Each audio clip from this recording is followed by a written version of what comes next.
नमस्कार दोस्तों, आप सभी को अपने YouTube channel my Guruji exam study channel पर बहुत बहुत स्वागत है। तो दोस्तों, हमेशा की तरह आप सबकी ये क्लास जो कि बहुत ही इम्पॉर्टेंट क्लास होती है, तो आप सभी से रिक्वेस्ट है कि क्लास को पूरा देखिएगा, बीच में स्किप मत कीजिएगा, क्योंकि मैं यहाँ पर मात्र टॉप 20 क्वेश्चंस को बताने वाला हूँ जो कि आप सभी के लिए बहुत ही इम्पॉर्टेंट रहने वाला है। और यदि चैनल पर नए हैं तो चैनल को सब्सक्राइब कर लीजिएगा और बेल आइकन को ऑन कर लीजिएगा, ताकि इसी तरह के वीडियो की नोटिफिकेशन आपको मिलता रहे दोस्तों। तो चलिए आज के सेशन को और आज की इस क्लास को स्टार्ट करते हैं। जो कि आज का ये पहला क्वेश्चन क्या दिया गया है, निम्नलिखित में से कौन सा ब्रिक्स ग्रुप का सदस्य नहीं है। तो बहुत ही इम्पॉर्टेंट क्वेश्चन है दोस्तों, क्वेश्चन को ध्यान से देखिएगा। तो इसमें बात करते हैं जो ब्रिक्स ग्रुप का सदस्य नहीं है वो इंडोनेशिया है। इंडोनेशिया जो दिया गया है ये ब्रिक्स ग्रुप का सदस्य नहीं है। और बात करते हैं जो ब्रिक्स ग्रुप का सदस्य जो होते हैं वो 5 सदस्य होते हैं। और 5 सदस्य कौन कौन से हैं, तो पहला है ब्राज़ील, दूसरा रूस, तीसरा चीन और चौथा की बात करते हैं तो भारत, और पाँचवीं जो है वो दक्षिणी अफ्रीका है। तो याद रखिएगा। और नेक्स्ट क्वेश्चन क्या दिया गया, भारतीय स्वतंत्रता संग्राम में करो या मरो का नारा किस आंदोलन से जुड़ा है। तो बहुत ही इम्पोर्टेंट क्वेश्चन है। तो भारतीय स्वतंत्रता संग्राम में करो या मरो का जो नारा जो दिया था दोस्तों, किसने दिया था, तो महात्मा गांधी ने दिया था। किसने दिया था, महात्मा गांधी जी ने दिया था दोस्तों। और जो कि इसमें करो या मरो का नारा किस आंदोलन से जुड़ा है, तो ये जो है भारत छोड़ो आंदोलन से जुड़ा हुआ। किससे है, भारत छोड़ो आंदोलन से। तो याद रखिएगा जो इसमें सही जवाब होगा वो ऑप्शन नंबर डी हो जाएगा। और नेक्स्ट क्वेश्चन, परसैक किसकी मापन इकाई है। तो परसैक की बात करते हैं, जो इसकी मापन इकाई जो है वो खगोलीय दूरी होता है। क्या है, खगोलीय दूरी जो होता है ये पारसैक की मापन इकाई होता है। तो याद रखिएगा ऑप्शन नंबर जो बी दिया गया है बिल्कुल सही जवाब हो जाएगा। और नेक्स्ट क्वेश्चन, जैनियों द्वारा अपने पवित्र ग्रंथों के लिए सामूहिक रूप से किस शब्द का प्रयोग किया जाता है। तो क्वेश्चन को ध्यान से देखिएगा। तो इसमें जो सही जवाब हो जाएगा वो अंग जो है ये जैनियों द्वारा अपने पवित्र ग्रंथों के लिए सामूहिक रूप से अंग शब्द का प्रयोग किया जाता है। तो याद रखिएगा जो इसमें सही जवाब होगा वो ऑप्शन जो है बी इसका करेक्ट आंसर हो जाएगा। तो याद रखिएगा। और नेक्स्ट क्वेश्चन, निम्नलिखित में कौन सी वित्तीय नीति नहीं है। तो बताइए इसमें कि सही जवाब क्या हो जाएगा। तो बात करते हैं जो कि खुला बाजार ऑपरेशन जो है ये वित्तीय नीति नहीं है। तो याद रखिएगा जो इसमें सही जवाब हो जाएगा वो ऑप्शन ए हो जाएगा। और बात करते हैं कराधान, जनता से उधार लेना और जन व्यय, ये जो है ये वित्तीय नीति से संबंधित है। तो इस पॉइंट को याद रखिएगा। और नेक्स्ट क्वेश्चन, कमरे के ताप पर कौन सी धातु तरल अवस्था में बनी रहती है। तो वेरी वेरी इंपॉर्टेंट क्वेश्चन है दोस्तों। तो ध्यान दीजिएगा जो कमरे के ताप पर जो पार धातु जो होता है, पारा धातु की बात करते हैं, ये तरल अवस्था में बनी रहती है। तो याद रखिएगा जो इसमें ऑप्शन नंबर ए जो दिया गया है ये बिल्कुल सही जवाब हो जाएगा। जो कि इसमें थोड़ा सा टाइपिंग मिस्टेक है दोस्तों, यहाँ पर जो दा लिखा गया है ये नहीं होगा, यहाँ पर पारा हो जाएगा। क्या हो जाएगा, पारा हो जाएगा। तो याद रखिएगा इसमें जो सही जवाब होगा वो ऑप्शन ए हो जाएगा। और नेक्स्ट क्वेश्चन, तो वीडियो में अंत तक बने रहिएगा दोस्तों, तभी आप सभी को इसका बेनिफिट मिलने वाला है। तो निम्नलिखित में से कौन कार्बोलिक अम्ल के नाम से जाना जाता है। तो ये भी दोस्तों बहुत ही इम्पोर्टेंट क्वेश्चन है। तो कौन कार्बोलिक अम्ल के नाम से जाना जाता है, तो बात करते हैं जो है फिनोल। फिनोल की बात करते हैं, कार्बोलिक अम्ल के नाम से जाना जाता है। तो याद रखिएगा जो इसमें सही जवाब होगा वो ऑप्शन ए हो जाएगा। और यदि बात करते हैं तो ये फिनोल जो होता है इसका सूत्र क्या होता है, तो इसका सूत्र जो होता है C6H5OH होता है। तो याद रखिएगा। और नेक्स्ट क्वेश्चन, टिहरी बांध किस नदी पर बना हुआ है। तो टिहरी बांध की बात करते हैं जो है किस नदी पर बना हुआ है, तो ये जो है भागीरथी नदी पर बना हुआ है। किस नदी पर, भागीरथी नदी पर बना हुआ है। और टिहरी बांध की बात करते हैं, ये भारत का सबसे ऊंचा बांध है। क्या है? टिहरी बांध जो है ये भारत का सबसे ऊंचा बांध है। और टिहरी बांध की जो ऊंचाई होती है कितनी है? तो ये जो है 855 फीट इसकी ऊंचाई है। तो याद रखिएगा इस पॉइंट्स को, और इसमें जो सही जवाब होगा वो ऑप्शन बी हो जाएगा। और नेक्स्ट क्वेश्चन, किस देश के साथ भारत की सबसे लंबी अंतर्राष्ट्रीय सीमा लगी हुई है? तो ये भी दोस्तों बहुत ही इम्पोर्टेंट क्वेश्चन है।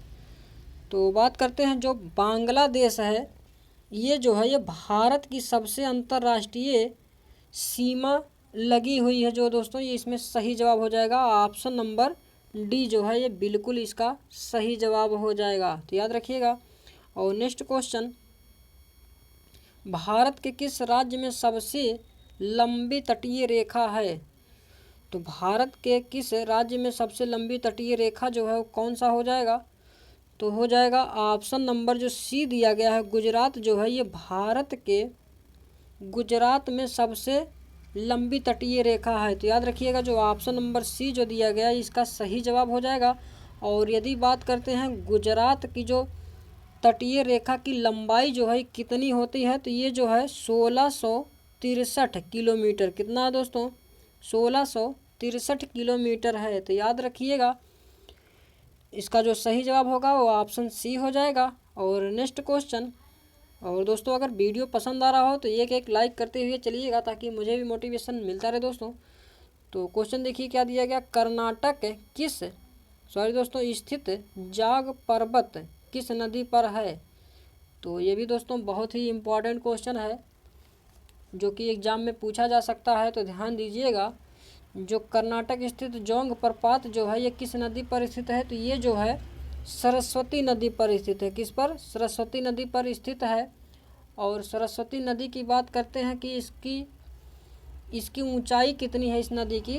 तो ये जो है 255 कितना 255 मीटर। कितना दोस्तों? 255 मीटर ऊंचा है, जो कि इसे गरसोप्पा के नाम से भी जाना जाता है। तो याद रखिएगा इस पॉइंट्स को। और इसमें जो सही जवाब होगा वो ऑप्शन सी हो जाएगा, जो कि कर्नाटक स्थित जोंग प्रपात जो है सरस्वती नदी पर स्थित है। और इसकी लंबाई कितनी है? तो 255 मीटर। याद रखिएगा। और नेक्स्ट क्वेश्चन, निम्नलिखित में से किस प्रकार का बाजार कीमतों को नियंत्रित करने में असमर्थ रहता है? तो इसमें जो सही जवाब हो जाएगा वो पूर्ण स्पर्धा की बात करते हैं। ये जो है बाजार कीमतों को नियंत्रित करने में असमर्थ रहता है। तो याद रखिएगा जो ऑप्शन नंबर बी जो दिया गया पूर्ण स्पर्धा जो है ये इसका सही जवाब हो जाएगा। और अगला देखिए जो कि क्या दिया गया क्वेश्चन, निम्नलिखित में से दोस्तों भारत का कौन सा क्षेत्र उष्णकटिबंधीय सदाबहार वन से ढका हुआ है? तो वेरी वेरी इंपॉर्टेंट क्वेश्चन है दोस्तों ये भी, तो ध्यान से देखिएगा क्वेश्चन को। तो इसमें जो है उष्णकटिबंधीय सदाबहार वन से ढका हुआ जो है दोस्तों वह कौन सा हो जाएगा? तो पश्चिमी घाट की बात करते हैं। ये जो है उष्णकटिबंधीय सदाबहार वन से ढका हुआ है। तो याद रखिएगा जो ऑप्शन नंबर सी जो दिया गया है ये इसका सही जवाब हो जाएगा। और नेक्स्ट क्वेश्चन, निम्नलिखित में से कौन सा पदार्थ सामान्यतः मूत्र में पाया जाता है? तो इसका बताइए दोस्तों कि सही जवाब क्या हो जाएगा, तो कमेंट करके बताइए।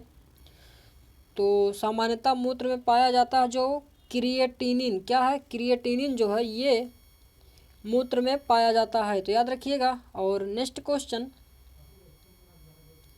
थाइमस ग्रंथ जिस हार्मोन्स को पैदा करती है उसे क्या कहा जाता है? तो थाइमस ग्रंथ जो होता है ये थाइमोसिन हार्मोन को पैदा करती है। तो याद रखिएगा जो ऑप्शन नंबर बी जो दिया गया है ये इसका सही जवाब हो जाएगा। और नेक्स्ट क्वेश्चन, ए बी रक्त समूह में क्या पाया जाता है? तो ए बी रक्त समूह जो होता है ये जो है एंटीबॉडी नहीं होते हैं। क्या होते हैं? एंटीबॉडी इसमें जो है नहीं पाए जाते हैं। तो याद रखिएगा जो ऑप्शन नंबर बी जो दिया गया है ये इसका सही जवाब हो जाएगा। और नेक्स्ट क्वेश्चन, और दोस्तों अगर चैनल पर नए हैं तो चैनल को ज़रूर सब्सक्राइब कर लीजिएगा और वीडियो को एक एक लाइक करते हुए चलिएगा। तो क्वेश्चन क्या दिया गया, ऐसा कौन सा विटामिन है जिसकी अत्यधिक मात्रा के सेवन से वे शरीर में संग्रहित हो जाते हैं और घातक प्रभाव डालते हैं। तो बात करते हैं ऑप्शंस की। तो क्या दिया गया, बी कम्प्लेक्स, ई तथा सी, बी तथा सी, ए तथा डी। तो बात करते हैं ए और डी की। तो ये जो है विटामिन ए और डी जो होता है ऐसा विटामिन है जिसकी अत्यधिक मात्रा के सेवन से वे शरीर में संग्रहित हो जाते हैं और घातक प्रभाव डालते हैं। तो याद रखिएगा जो ए और डी जो दिया गया है ये इसका बिल्कुल सही जवाब हो जाएगा। और नेक्स्ट क्वेश्चन, परमाणु प्रस्फोटन किसके द्वारा प्रेरित होता है। तो परमाणु प्रस्फोटन जो होता है किसके द्वारा प्रेरित होता है। तो ऑप्शन दिया गया तापीय न्यूक्लियर अभिक्रिया, रसायन अभिक्रिया, नियंत्रित श्रृंखला अभिक्रिया, अनियंत्रित श्रृंखला अभिक्रिया। तो इसमें जो सही जवाब हो जाएगा वह हो जाएगा अनियंत्रित श्रृंखला अभिक्रिया जो है ये परमाणु प्रस्फोटन द्वारा प्रेरित होता है। तो याद रखिएगा जो ऑप्शन डी दिया गया है ये इसका सही जवाब हो जाएगा। और नेक्स्ट क्वेश्चन, प्रकाश की दिशा में होने वाले परिवर्तन की घटना जब वह एक माध्यम से अन्य माध्यम में होकर गुजरता है तो क्या कहा जाता है। तो प्रकाश की दिशा में होने वाले परिवर्तन की घटना जब वह एक माध्यम से अन्य माध्यम में होकर गुजरता है तो वह अपवर्तन कहा जाता है। क्या कहा जाता है, अपवर्तन कहा जाता है। तो याद रखिएगा जो ऑप्शन नंबर सी जो दिया गया है ये इसका सही जवाब हो जाएगा। और नेक्स्ट क्वेश्चन जो कि आज का ये लास्ट क्वेश्चन है दोस्तों, क्वेश्चन क्या दिया गया, यह निर्णय लेने पर अधिकार किसको है कि बिल मुद्रा बिल है अथवा नहीं। तो बहुत ही इम्पॉर्टेंट क्वेश्चन है।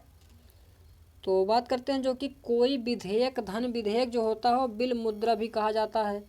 तो यह जो होता है इसका निर्णय जो है लोकसभा का अध्यक्ष करता है। कौन करता है, लोकसभा का जो अध्यक्ष होता है यह बिल मुद्रा का निर्णय करता है। तो याद रखिएगा जो ऑप्शन नंबर ए दिया गया है ये इसका सही जवाब हो जाएगा। तो ये थे यार दोस्तों कला वर्ग से संबंधित मोस्ट इम्पॉर्टेंट क्वेश्चन दोस्तों। तो आई होप कि वीडियो आप सभी को पसंद आया होगा। तो वीडियो अगर पसंद आया हो तो एक लाइक ज़रूर कर दीजिएगा और वीडियो देखने के लिए आप सभी का बहुत बहुत धन्यवाद। और मिलते हैं नेक्स्ट वीडियो में, तब तक के लिए जय हिंद, जय भारत, वंदे मातरम दोस्तों।